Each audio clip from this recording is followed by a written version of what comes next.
Hi and welcome to Thuma Mina Teaching. This channel is going to be very useful for you during the corona pandemic.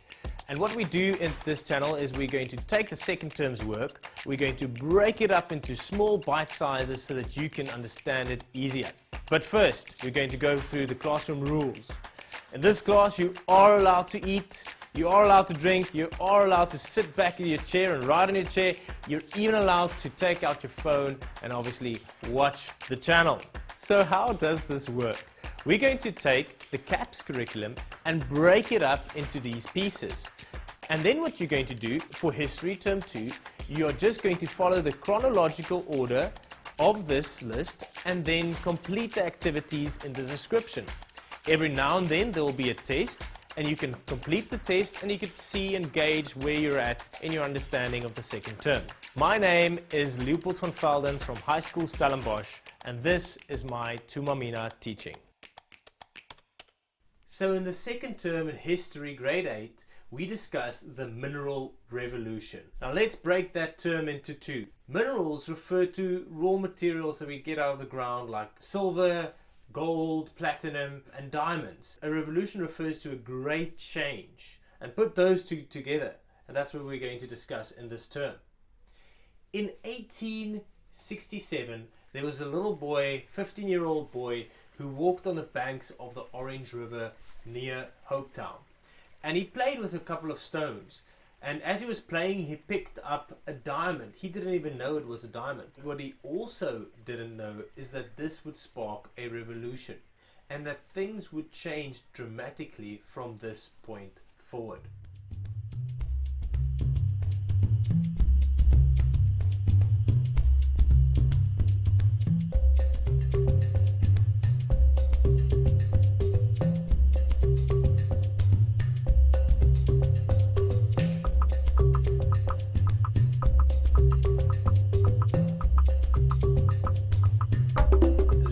Rewind 200 years.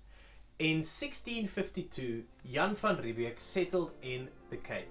A couple of years later, in 1671, many people fled France due to religious persecution and settled in the Cape as well. They were called the French Huguenots. In about 100 years later, Britain took over the Cape Colony because they were scared that another country would obstruct trade between Britain and Eastern countries. From the 1800s onwards, a lot of people from Britain settled in the Cape, especially 1820, when at that stage the Napoleonic Wars were over and many people looked for a new life in a colony of Britain, of Great Britain, and many British people settled in the Cape. This was a problem for the Boers at that stage. They didn't agree with their liberal way of life, and they also didn't agree with their policies with regards to slavery. And then they decided to do something dramatic. They decided to move up northwards away from British rule, and this is what was called the Groot Trek.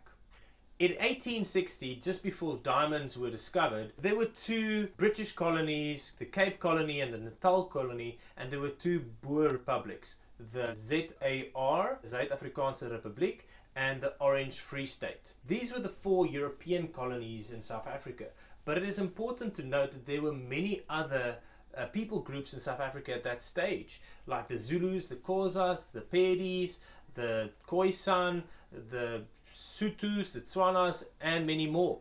And in the third lesson we will discuss the hardships that many of these people groups experienced. At this stage, Britain was not troubled by the two Boer republics, and they were fine with them when they moved out of British rule. However, this changed when minerals were found in that region, especially diamonds. At the end of each lesson, I would like to define a new term. In this lesson, we will look at the term imperialism. Imperialism is a policy of extending a country's power and influence through colonization, use of military force, or other means. That marks the end of our first lesson.